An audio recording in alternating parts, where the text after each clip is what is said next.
Well, hello, all you Treksters. It's Starfleet Academy's latest episode of Low Stakes Comedy, or a deep dive into psychological trauma. Today, we're breaking down Starfleet Academy Episode 3, Vitus Reflux, and that wild prank war. In this review, we analyze the shifting power dynamics between Darem, Raymi, and Genesis Lythe. Was Darem's daddy issues jab a strategic masterclass or a toxic low blow? We also explore the introduction of Vitus Reflux, the empathy flower, and how Chancellor Ake is teaching the cadets that subterfuge and empathy are actually weapons of war. All right, hell yeah. The title. Break down the title for us. Vitus Reflux. First of all, never in my life heard of it. To me, I'm like, oh my God, is this Super Mario Brothers with the Venus flytrap? What is going on? But as we watch the episode, we find out that they refer to it as the empathy flower, but it's actually a fungus rather than a flower, which they use to be able to outwit the War College. Okay. All right. Hey! Corey, thank you for joining us. So happy to have you with us. All right, let's get started. Will Tarima be dangerous for Caleb? Hell yeah. What are your thoughts? Listen, there's always some type of love story going on in nearly everything that we watch. And so that was one of the burning questions that I had. Like, is this relationship going to become dangerous? Because I see Caleb literally headed down the path of leadership, obviously, because he's eons away for how he thinks, how he moves. It's just his natural training from life being his teacher. But at any rate, damn matters of the heart. Always find a way to just get you off your path. So I'm wondering what that breakdown will be like as it pertains to him being on this quest to find his mom and things of that nature. So I'm wondering if the Betazoid chick is going to be a problem. Okay. Corey, your thoughts. Will Tarima be dangerous for Caleb? She is going to be a problem. She's a distraction from... Mostly because we don't want her touching our man, right? Clearly, she already a problem. We don't want her touching our man. She a distraction. He already got a lot of other things going on in his life, and she has her own baggage. And I think that while they want a love interest for her and for him in the show, I think ultimately there's going to be a pivotal moment where she's going to have to choose between her duties and him, and we'll see what she chooses. But I mean, I'm not a fan of her character, so whatever happens. Wait, hold on. Home Alone face. I have thoughts. What are your thoughts, Corey? So two things. I think the captain and Tig's character should be reversed in terms of roles. I think Tig should be the chancellor and the captain of the ship. I think that would have been a little bit more interesting. And I find the captain / chancellor interesting, but a little bit annoying. She's interesting, but she's a little annoying. But I think she'll grow on me. But that's just what I think right now, right? So okay. It's funny that you said that. It's so funny that you said that because she's definitely grown. Why? Because it's like, I'm kind of like digging the hippie vibe, but at the same time, it's like, why are you sitting in that captain chair like that? Why is she sitting in the captain chair like that? Why is her legs draped over everything? Like she at why home? Is she barefoot? Like it annoys me. It's just like, I can't take you seriously. It's just like, okay, I don't know. Maybe I'm one of those weird people. Like, you gotta play the role, but she has grown tremendously. Yeah, I don't feel like she's gonna be taken seriously because I know she's 500 and something years old because she's a Lanthanite, but at the same time, I mean, I just don't take her serious until I do, right? I mean, she's so dramatic. She's getting in episode 1 when the hologram of what's his name was was projecting into the ship, and she had threw herself back across the captain's chair and was looking up at his holographic figure like he was staring right at her, like he was physically present in the scene. It ended it for me. I was just like, no, ma'am. Okay. Did you watch Discovery? I didn't watch Discovery. Okay. So, well, anyway, we'll get into it. All right. So the first question was, will Tarima be dangerous for Caleb? I don't know if she's going to be dangerous for Caleb.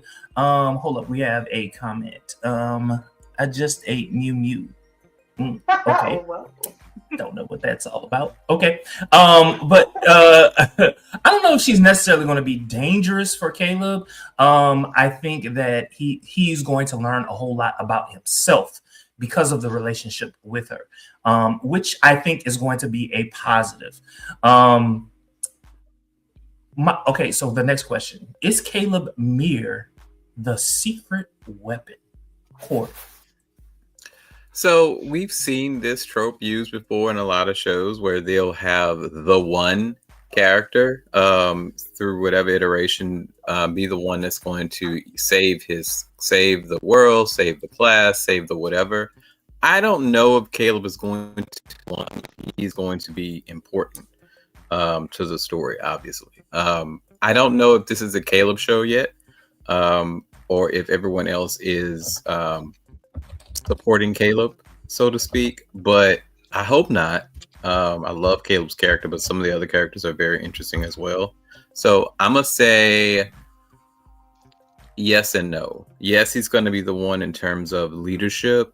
I don't think he is going to be the one in terms of a Harry Potter-esque type person that has all the answers and only he can, save the galaxy type situation. Okay, thank you, Casper. Appreciate that. Yeah, your thoughts. So overall, I'm gonna say yes. Thank you, Cloud the Bulge. Thank you. Did I say Bulge? Cloud the Budge. But I do think Caleb will be the one. Because why not?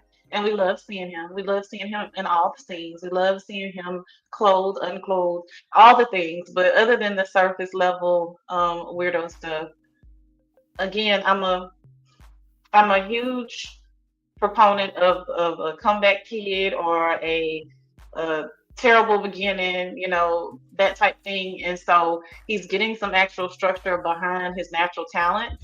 And so, whereas he's basically literally started from the bottom, and now he's learning about duty and honor and friendship and all of the things. And so, just him being built or evolving, rather, let me use that word. I think he may ultimately be the one. And let's just face it, he's eons away from his peers for how he's functioning, just because he's had Lythe as his teacher. And so a lot of the things that, they are definitely not just your average children, but he's experienced way more than everybody else that he is with. So let's just see. Okay, so is Caleb Mir the secret weapon? I'm just talking about him being naked, or halfway naked all the time. No. He's a secret weapon for me. He's a secret sauce. He's a secret. He's a secret impediment. He's the secret. I want to see it all the time. All the time. He is. He is. He is definitely he. Did anyone have an issue with his backstory? Like, did anyone feel like it was a used idea of having the character of color come up through a troubled parentage, or lack of a mother, father figure, etc.? Did anyone feel like that's been used to death? I kind of felt like I wish it wasn't that way, his backstory, because I kind of feel like every time there's a black character in a lot of these shows, it's some similar type of background. Like, And I kind of think we overuse it to an extent. That was the only thing. Other than that, he is he. He is he. I don't know. So I don't know if I necessarily think that. In fact, I didn't. Surprisingly, my mind didn't go there at all. Um, and in fact, the child actor that played him, I thought he was Hispanic, um, or something to that effect. So I don't know. I don't know. I don't disagree, but I didn't think it at all. I'll say that. Yeah, I'm kind of like yeah, I didn't think that. It wasn't top of mind. First of all, well, yeah, he is a character of color, but it was the circumstances, and I think the circumstances kind of trumped the trope, if you will. Mhm. I like that. Trump And I didn't trope. want to use the word Trump either. Um, very cliche. It was like Big. two cliches in one comment. Um, um, but I was enjoying the journey. I was enjoying the journey, and I was there for it. But anyway, let's move on. So before we were talking about Caleb Mir, and I said, I'm here for his sexiness. So speaking of sexiness, the shower room incident. Um, the War College escalated the rivalry, if you will, because of the shower scene. What were your thoughts about that? Let's go to Elia first. So how absolutely mortifying as a teenager for something like that to happen.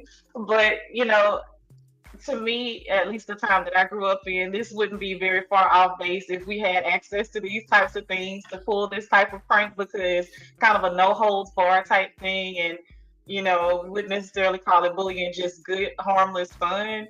Um, I I appreciated the scene. I thought it was really funny. I do like how my very passive Klingon friend, in one of the very few moments that he did get to actually speak in this episode, which I did not appreciate, but we'll go there later. Was able to say, "Hey, this has been done before. They're not even original." But at any rate, I loved it. It was very disrespectful. Um, and yeah, yeah, I'm rambling. Corey? I did too. I'm very interested to see how they play off this dynamic between the War College and Starfleet. I think it adds a little extra something to it. It kind of reminds me of like some stories I've read where opposing fraternities or sororities are pranking each other. So I kind of like it. I kind of dig it. I also enjoy the fact that they're so different, like both colleges, like Starfleet and War College. The candidates in both are completely opposite of each other, and I'm curious to see how that plays off each other. So I love the prank piece of this episode, and I would love to kind of see them interact more. So earlier, I'm sorry. No, you go. I was surprised that Kelrick was involved because of how he presents. No reason other than that. I was really surprised that he had his hands in there. I was like, oh, so you're not just this completely bland, chancellor or what have you. You with the shits too. Okay. Yeah. I was kind of surprised too, actually. But then but on the other hand, I wasn't, because I'm getting the feeling that the War College kind of thinks of themselves as better than Starfleet. And I guess it's interesting because in my mind, Starfleet is the preeminent, entity, within this world. And I guess because of the story, Starfleet Academy was gone for so long and something else took its place, so to speak. So there's that rivalry because of it. But I was kind of surprised at that. Okay. So earlier, Elia was talking about Jaden and his lack of screen time, if you will.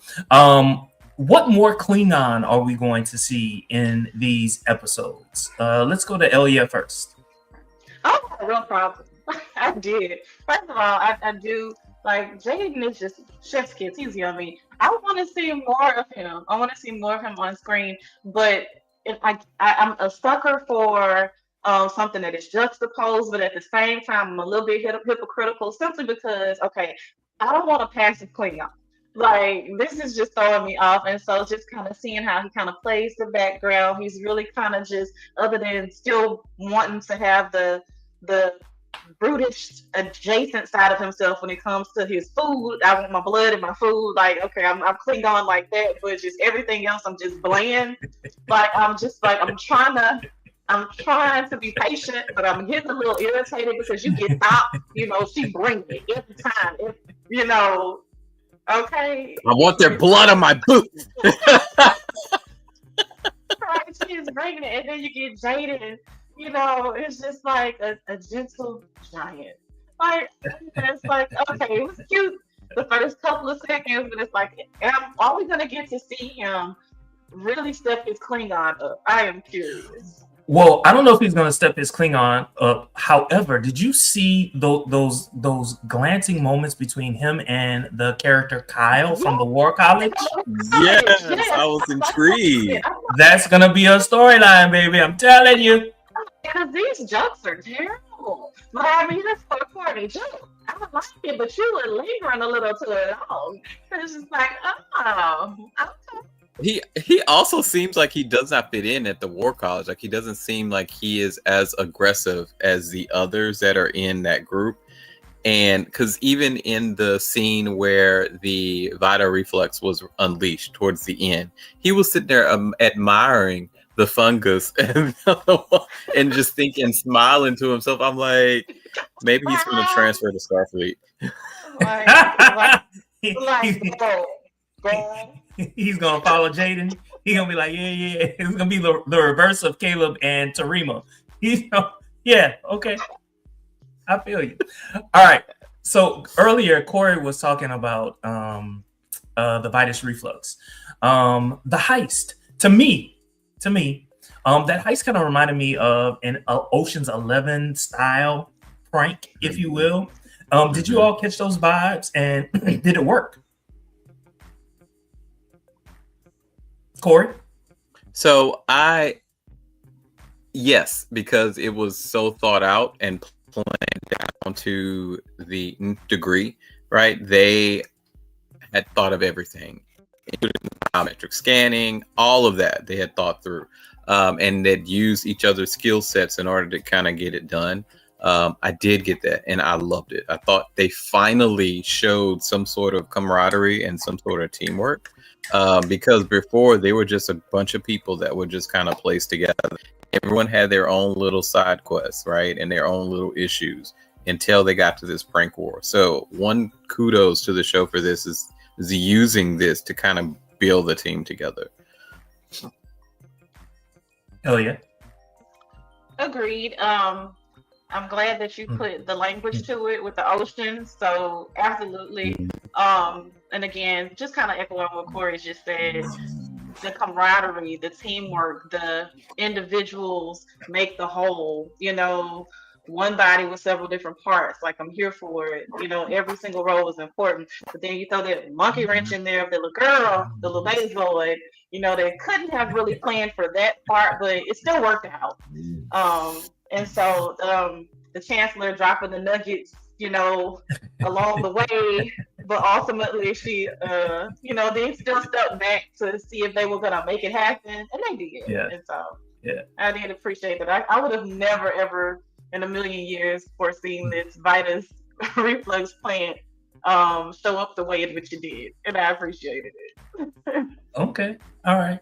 So Chancellor Ake is played by Helen Hunt. Let's talk about her acting pedigree. I know that Elia had thoughts about that. But let's say that, Corey, are you familiar with Helen Hunt's body of work? I am, but for the life of me, I cannot remember all the things that she's been in. And I meant to do that episode 1 when I was trying to figure out who she was. And when I Googled her and I saw the name, yeah, I know what that is, but I can't think of anything that she's been in for the life of me. But I know she's been in stuff. Holly Hunter. Not Helen Hunter. Holly Hunter. Oh, Holly. Oh, my bad. There we go. Holly Hunter. Yes. I know she's been in stuff, but I couldn't for the life of me think of what she's been in. The piano. That's where she got her her Academy Award. So she's earning an Academy Award for the piano, which came out in 1993. So I wouldn't expect any of you to like necessarily remember that. But clocked the fact that she played the voice of someone in The Incredibles. Yes, that's the girl. Yeah. Yes, because I was like, I know this voice now. I don't want to cheapen her pedigree because I mean she has a very extensive list of movies that she's been in. But my goodness, I'm like, I know this voice. I know I latched on to her and gave her a chance simply because she reminded me so much of Pelia in a lot of ways. And so I'm like, okay, I'm gonna give her a chance. I'm gonna give her a chance. That's the but same like, thought I had. I'm like, the voice. That's the girl. Yeah. She was also in The Firm, Crash, Home for the Holidays, Raising Arizona. Yes. She was the mother of the child in Raising Arizona. That's the movie with Nicolas Cage. So what we know about her is that when it comes to acting, she's pretty good. She's pretty good, and it tracks, right? Star Trek. If you are going to lead a cast in Star Trek, your acting pedigree has got to be solid. You've got to have some stage experience, and I don't mean silver screen stage. I mean on the stage, performing and acting for all. All of these actors are accomplished actors in their own right. Which kind of reminds me of a discussion that we had last time when we were talking about Caleb Mir. This is Caleb Mir's first acting. Well, I'm not Caleb Mir. The person who plays Caleb Mir, who is Sandro Rasta. This is his first acting job ever. And last time we were like, oh, the range that he has, even though it was like short, he did comedy, he did the drama, like super dramatic. So he has range. And on top of that, he's sexy as hell.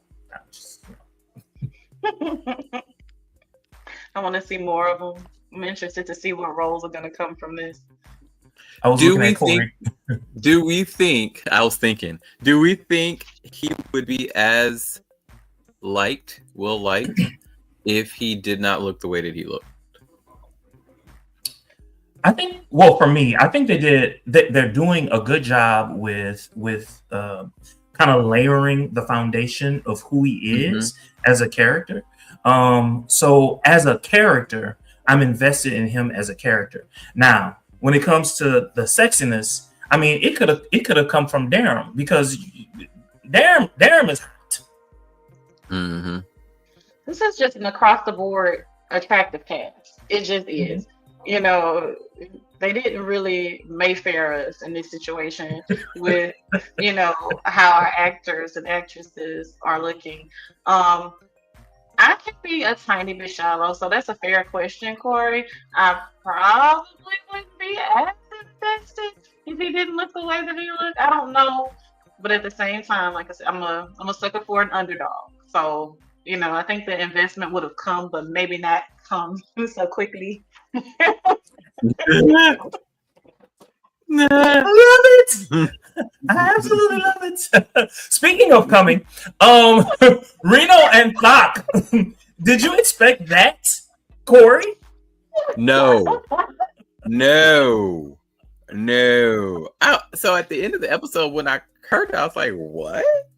Oh,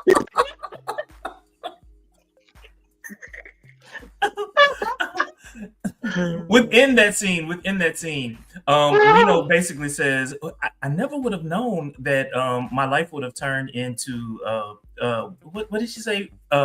French and Klingon fusion food. Yes. I was like, wait a minute. Oh my god, I was here for it. I have to give props to Tig and Gina Yashar for their role. I know Gina is facing backlash from some fans of Star Trek fans for this role, but she is that added piece that we need in the show, and she is phenomenal. And Tig is as well. Now, I think what is the backlash? Because I don't be Yeah, I was on. about to I say, I don't. want to know. so people are do not like her Klingon portrayal. Some people don't like her Klingon portrayal.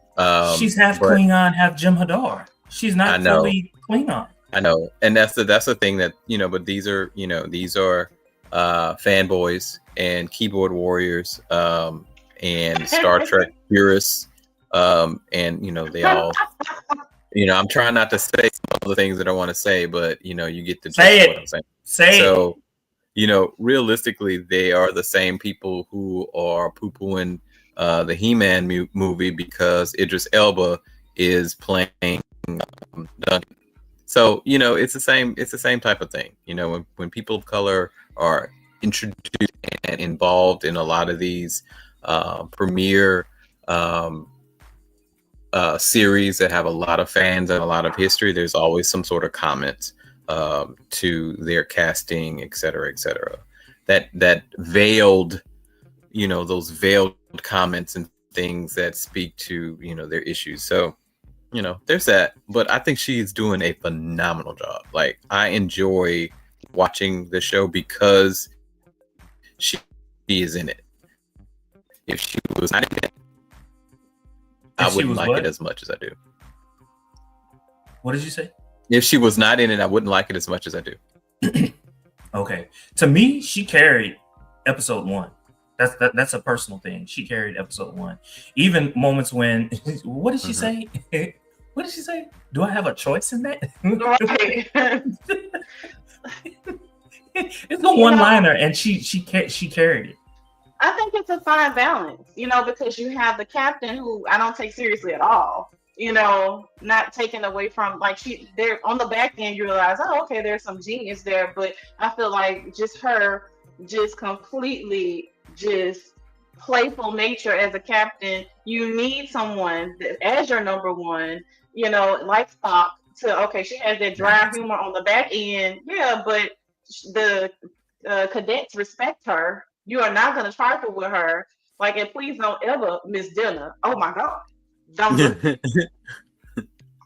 So, no, I think she delivers. I love seeing her. Hold up, wait a minute. There was this this one scene after Tig and what's her name? And the character that we're talking about, they walk in, they find the two academies going at it, basically stopping them. And she says, "Why are you all not crying?" And Caleb rolls his hand. He said, "I'll cry." I was like, why does he like that character so much? Have you noticed that? Like, time and time again, she'll talk and he's just smiling. Like, what is that all about? I think he likes the fact that she's rough. She's she a thug. I think he likes that. That everyone in Starfleet is not all timid and or whatever, right? Okay. All right. So let's talk about the ethics of winning. Darem used Genesis' most vulnerable secret, her daddy's issues, to win the captaincy. Psychologically, does this make him a better leader for real-world combat, or is he just a toxic teammate? What are your thoughts? Yeah, a toxic teammate. Now, like, this was not the time for you to do that. You just as damaged as she is. This was not this. This was team building. This wasn't world dominion. This was not that. And so I think that makes him a candidate for a beta type person. You are not an alpha. Go sit down. Like, no. If you lead too much with emotion, anger is also an emotion. And so you aren't able to think clearly when you lead in that way.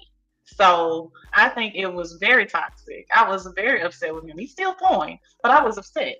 Like, you didn't have to do that. Look at that. You didn't have to do that. Corey? I agree. I think it was not called for, but I also think on the flip side, in a real world situation, it does take that, no matter what it takes to get it done. And I'm curious if we're going to see that play out in a future episode where that side of him is needed, and he's going to have to get it done regardless of feelings, et cetera, et cetera. We need our douchebags of the world. We do. We need our douchebags of the world. We need them. But that wasn't your moment. It was. No, it wasn't his moment to shine. It wasn't. I do agree with Corey. That was what I was wrestling with. It was just like, nah, it wasn't a good move. But at the same time, if it's war, you got to do whatever it is that you got to do. And I was curious to find, just like Corey, I was like, will we see this play itself out? It might not be this season. It might be the next season that we'll see itself play itself out. But I was curious. I just wanted to see where everyone stood as it related to that. All right. So along with that, Caleb admits he's afraid of being part of a group because he expects them to let him down. How many of you felt that outsider syndrome in a new job or school? Several times. Yeah. Several times. Yeah. Yeah. Anytime, when you're the new guy on the block, you always feel like I don't fit in or I'm different or whatever. And it takes getting to know the people that the people that are part of the new situation that you're involved in for you to kind of overcome that. And sometimes you don't, sometimes you remain the outsider just because you may be different than the other people. And that's okay sometimes. Okay. So all the politics that play. I'm sorry. No. Go. Saying when you come into a new situation, politics are already in play that you're not aware of. So trying to navigate that piece is a lot for anybody. Mm-hmm. Is the academy actually helping him heal or just using his skills? Both. I want to say healing. Explain to both. I love my good fence straddler because I do it too. Why both, Corey? Both because they are used. The main reason why he is at Starfleet is because of his skill set and what she saw in him and his abilities, et cetera, and the guilt from the situation that she put him in based on her actions. So from the beginning, I feel that it's both. It's both. But I also think he's going to grow from it. And if it was not for Starfleet, he would be down a different path. And so, there's that too. Yeah, I agree. I'm straddling the fence, just like the both of you. I do think it's both. I think Starfleet in and of itself is both. I think it recognizes that it draws from the strengths of its individuals, as well as it needs everyone to work in kind of like a symbiotic state. We're all moving as one, but we're going to utilize our individual strengths.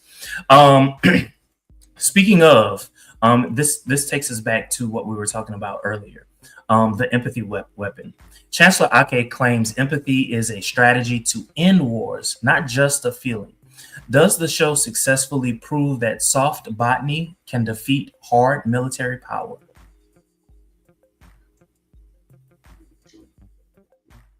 Let's go with Elia. I'm going to say in the end, it wasn't all that soft because of the way it came in quite hard. The way in which they used it. But I love the way that they had it play out because there's more than one strategy, right? It doesn't have to be brute force all the time. And so I love her ability to be able to kind of give them a soft landing, if you will, with her approach. And also letting them think that the idea was theirs. And I know I'm going off a little on a tangent here. But yeah, brute force doesn't always win out, and so I think with her, it's just not trying to just win battles. We want to win the war. And so ultimately we are to try to understand our adversaries or what have you. And so, hey, sometimes it takes a plan. I agree. I think you got to use the tools.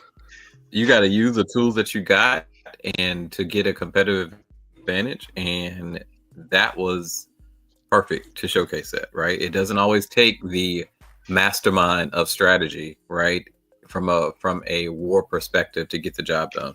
Sometimes strategy can look a little bit different, as we've shown here.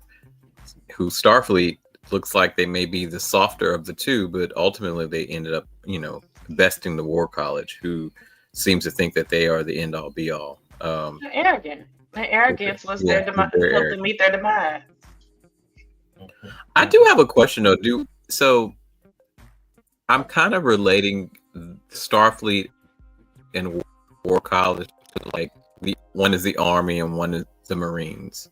Do we all feel that same way? Is it like, I don't understand. I guess that's a piece of the story that I don't quite understand. What is the War College's role? Is it just another way to do what Starfleet does, or like I don't quite get that. I don't feel like they explained that well enough. Say that again, Corey. Like I don't get the War College's place in this universe, in the show. Like, are they another type of Starfleet Academy, or are they another branch of a type of armed forces? Like, are they the Marines to Starfleet being Navy or the Army? Like, what is their place in this world?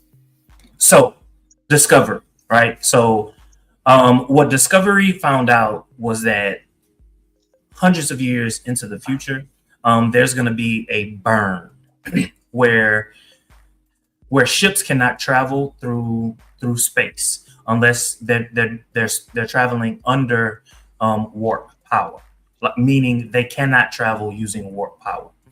And so as a result, that left a lot of people defenseless, if you will, because there was no Starfleet to come to their aid. And so what the Federation did was they said, okay, no more Starfleet. We've got to defend ourselves. So Starfleet Starfleet has never ever been for defense, right? It's for exploratory. And yes, they are charged with defense, only defense, right? The War College, however, took the place of Starfleet so that they could do a more effective job at defense. Okay. So at the end of Starfleet, they found out how to like whatever was stopping the travel from happening. They ended it, and so now people can travel using warp power. So now Starfleet and Starfleet Academy can reassert itself, and so now both the War College and Starfleet are operating. And so they're basically operating kind of in a friendly, competitive nature, because War College exists in a time when Starfleet was not the need. There was not a need for it, and Starfleet was first, and therefore the one. Well, they want the Federation wants to get back to its roots, right? Yeah, and the Federation is kind of like a benevolent group of worlds that come together, and they want to continue to explore space. Okay, it makes sense now because I didn't watch Discovery, so I guess I would have known that had I watched Discovery. I love the crash course. I feel like I learned so much in 45 seconds. I did, because that question was going to bother me. Like, I just didn't understand what's going on. Of course, I oversimplified it. I always oversimplify it just so that we get thank you. Huh? Thank you for breaking it down like we're three. Yeah, listen, because I don't need all the things. I just need to know why. If there was an answer, like why, right? All right, so based off of everything that we've discussed, is there something that we haven't brought to the table that needs to be talked about? I'm especially looking at Corey because Elia and we kind of talked about what it was that we wanted to discuss. Are there things that we do not like about the show? Like, are there things that we wish were a little bit different in terms of how the show is being presented? Also, looking at it from a comparison of Strange New Worlds. I don't want to compare it to Strange New Worlds because right now I'm not feeling Strange New Worlds. Season 3 was Now that's It was Mayfair. booty. Season 3 was Mayfair. Okay, no, it was still better than Mayfair. It was still better than Mayfair. They had a couple of Mayfair episodes though. They did. They really, They did. really did. They did.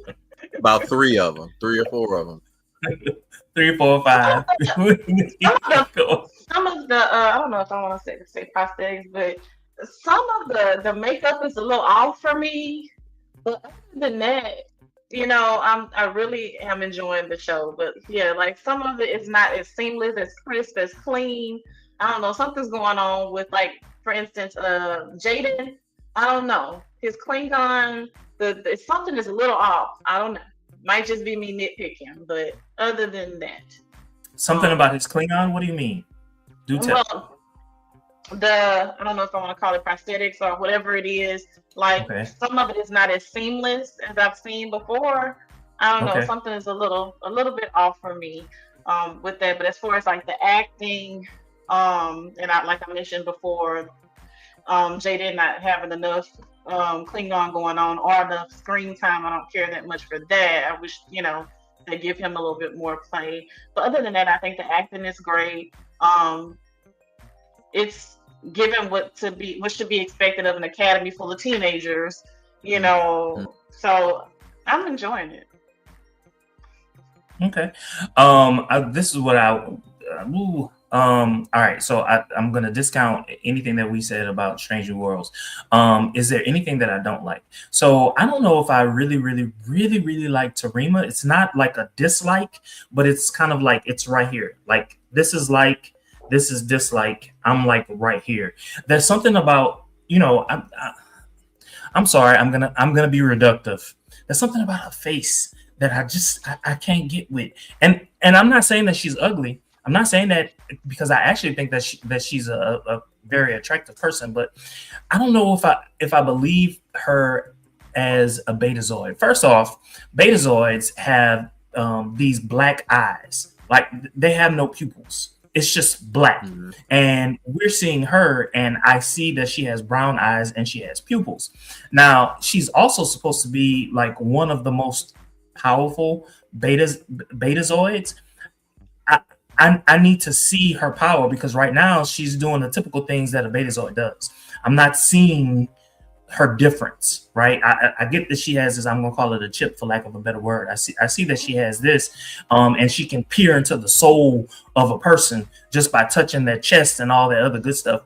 But Luoxana did the same thing in Strange New Worlds and Deep Space Nine. So what give me more. You got to give me more.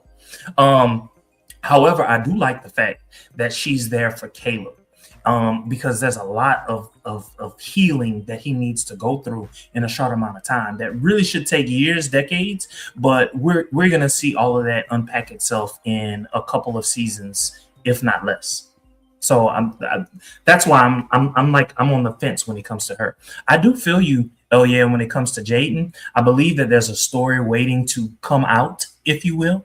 And I'm ready for that. I am ready for that. I was miffed that I did not see the doctor in this particular episode. I just, he's comfort food and I want the comfort right about now. But I love Thok. Love her in any iteration. I don't give a damn what those Star Trek fans think. I love her. I do too. Okay? I do too. Yes. I love her. Yes. I love her. And I want Caleb Mir to walk naked in every scene. In front of the screen. In every episode, I want one scene of him walking. When he got was thrust into that room of Reno, and she said, "My God, that's a lot." You heard her when she said that? Yes.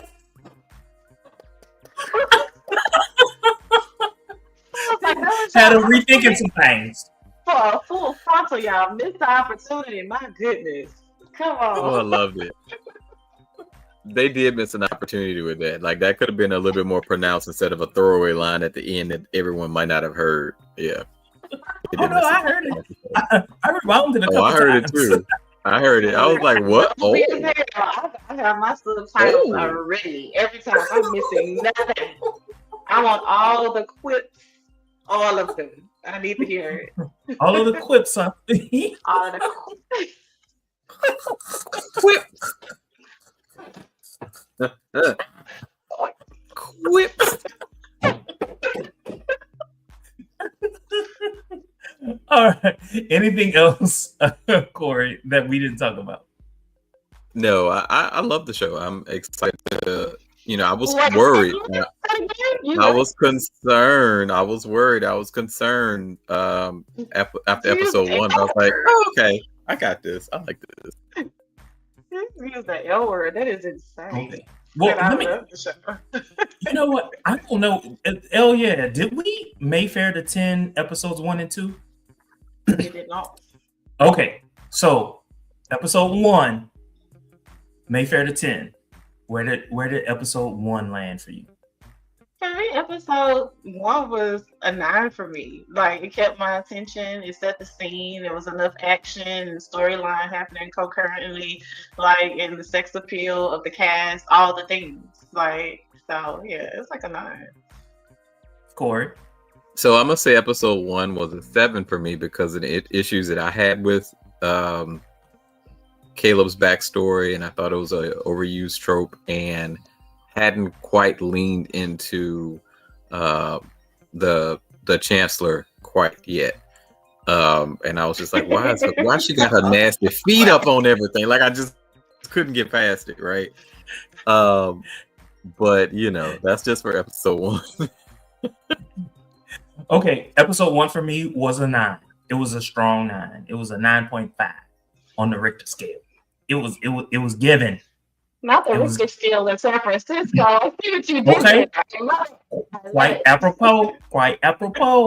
Yeah. Episode 2. Episode 2 is still gonna be about a 9 for me. Like it's consistent with the quips and the acting and the sex appeal, like the same reasons that I bought into the first episode. And then kind of get into start falling in love with the characters already. Still pretty much a 9 for me. Corey? I will say episode 2 was an 8. Episode 2 was an 8? Okay. Mm-hmm. Any thoughts as to why? Just because I was still getting over episode 1 and my thoughts about episode 1, and so I had started to reconcile what I was thinking, and I was fine with it. So for episode 3, it's a 9, right? But I hadn't made it there yet, so okay. 8 will do, and 9 is just fine, huh? Okay.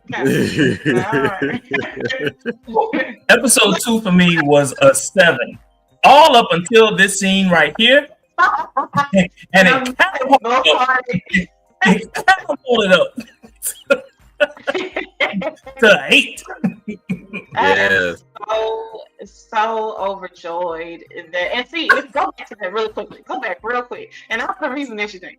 Go back. So let's go back. Okay, take a look at Jaden. You see what I'm saying? I feel like it's a little off with the face. Well, I can't see. It's so dark. I can't see. It's like it's not seamless. Oh, I see what you're talking about, like on the hairline area. Yeah, I felt. Yeah. Maybe that's it. I mean, I'm still enjoying the other piece right behind it. The piece. Woo! Now, Corey gave episode 3 a 9. Hell yeah. What did you give episode 3? It's 9s across the board. The creation. Yes, and so this one's a 9 for me too. Not quite a 10. Always room to grow. But the creativity, the use of the Vitus Reflux, it's just a great watch. And it's fun. And it doesn't take itself too seriously. It's fun. So for me, episode 3 was a very solid 8. Let me explain. it had a lot of different storylines, like subplots all throughout.